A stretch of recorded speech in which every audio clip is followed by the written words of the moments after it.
Only on CBS This Morning, Democratic Senator Cory Booker of New Jersey is with us from Capitol Hill. He's a member of the Senate Judiciary Committee, which is investigating Russian interference in the 2016 election.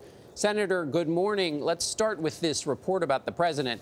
So he was worried about a conflict of interest, but the fact is he didn't fire Mueller. So why is this a big deal? Well, it's a big deal because that effort or that thought about doing so would really plunge our country into a constitutional crisis.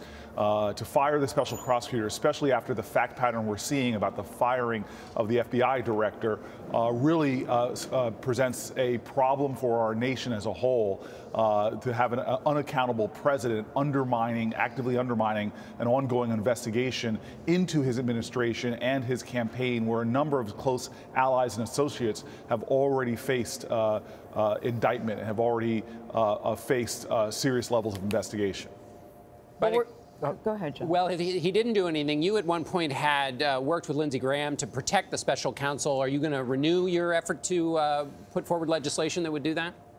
Well, we've been persistent on our efforts. We have a lot of bipartisan support for it, even the fact that Chuck Grassley would hold a hearing on this legislation.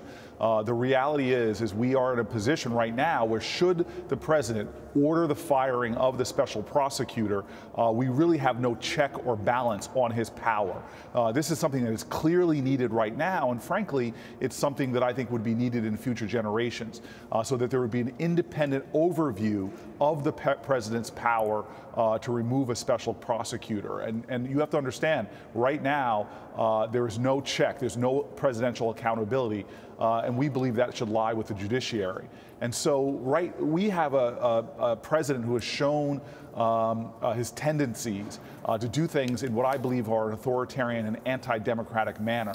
And we need to make sure we ensure what the founders of our nation really designed, a series of checks and balances so that the power of the presidency doesn't really undermine the sanctity in many ways of the republic, and that the president themselves is not above the law. One of the things he was apparently concerned about was a possible conflict of interest because Robert Mueller, he says, and James Comey are friends.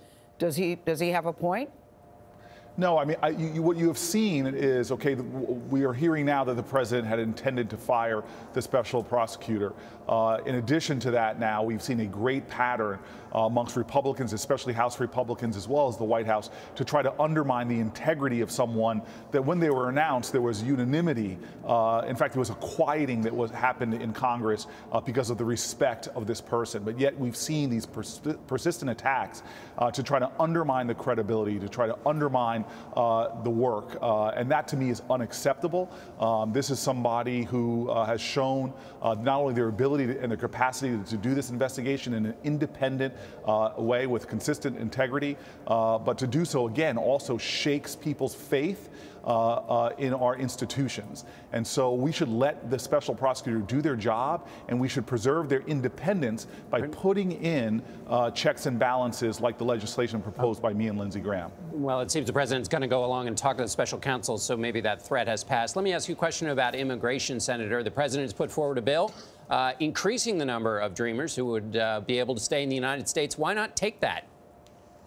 Well, again, most of us would take that if it stood alone, that we have a pathway to citizenship for these folks who are American citizens in every single way, except for a piece of paper. They've served in our military. They've pledged allegiance to our flags. They've taught in our schools. They're entrepreneurs. They're creating jobs. And so what is offensive about the president's proposal is he wants to put tens of billions of dollars at a time that our country is screaming for infrastructure investment that many of the best experts on Homeland Security do not believe we need. This is like money for 19th century technology at a time that we could use 21st century technology less expensive to protect our borders. There's not a senator in Congress that doesn't want secure borders. But the way this president is going about it seems to be more about a campaign promise and campaign rhetoric than what's best to secure this country. And to use Dreamers, again, fellow Americans in every way but a piece of paper. So would you accept this bill if it were only $10 billion for the wall? I just want to finish my sentence. To use them as a political pawn right now is to me reprehensible when everyone knows these kids right now are suffering, they're in severe anxiety that's upending their education and their work. And so I don't want to back myself into use this moment to negotiate this out. But I know this current proposal and the idea of billions of dollars for a wall is unacceptable to me. Senator Booker, thank you so much for joining us. Thank you.